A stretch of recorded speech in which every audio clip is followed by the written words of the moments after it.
மனசார கேட்ட ஆசை ஒரு நாள் கண்டிப்பாக நிறைவேறும்.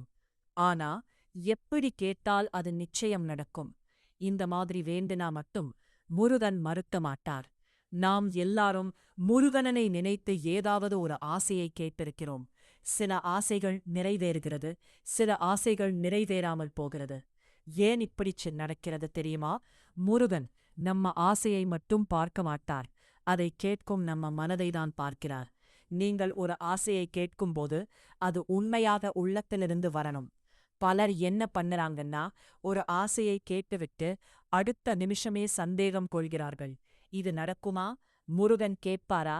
இந்த சந்தேகம்தான் அந்த ஆசையை தடுக்கிறது. ஒரு விஷயம் நினைவில் வைங்க, நம்பிக்கை இல்லாத வேண்டுதல் விதை இல்லாத மண்ணு மாதிரி எதுவும் வளராது. ஆனா ஒரு உண்மையான பக்தன் மனமார சந்தேகம் இல்லாமல் கேட்டால் முருகன் கண்டிப்பாக அதை கேட்பார். இங்க ஒரு சிறிய ரகசியம் இருக்கு, அதை பலர் கவனிக்க மாட்டாங்க. நீங்கள் வேண்டும்போது உங்களுக்காக மட்டும் வேண்டாதீர்கள், எனக்கும் மற்றவர்களுக்கும் நலம் வேண்டும் என்று வேண்டுங்கள். இந்த மாதிரி வேண்டினா உங்கள் மனம் சுத்தமாகும். அந்த சுத்தமான மனசு முருகனுக்கு மிகவும் பிடிக்கும். மற்றொரு முக்கியமான விஷயம் நேரம். காலையின் நேரம், அமைதியான நேரம். அந்த நேரத்தில் வேண்டினா அதற்கு சக்தி அதிகம். அப்போ எப்படி வேண்டணும்?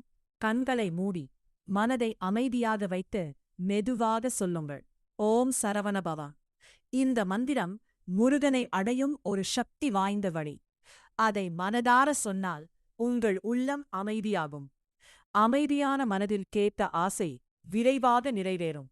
ஆனா நினைவில் வைங்க, முருகன் நமக்கு தேவையானதைதான் தருவார், நாம் கேட்டதையல்ல. அதனால் ஒரு ஆசை தாமதமாகினாலும் அது நமக்கு நல்லதுக்காகத்தான். முருகனை நம்புங்கள், அவர் ஒருபோதும் உங்களை கைவிட மாட்டார். இன்று முதல் இந்த மாதிரி வேண்டி பாருங்கள், மாற்றம் உங்களுக்கே தெரியும். உண்மையான நம்பிக்கை, உண்மையான பக்தி இவை இருந்தால் முருகன் உங்கள் வாழ்க்கையை மாற்றுவார். இந்த காணொளி உங்களுக்கு பிடித்திருந்தால் விருப்பம் தெரிவியுங்கள். இன்னும் இதுபோன்ற ஆன்மீக காணொளிகள் பார்க்க பதிவு செய்யுங்கள். ஓம் சரவண பவ.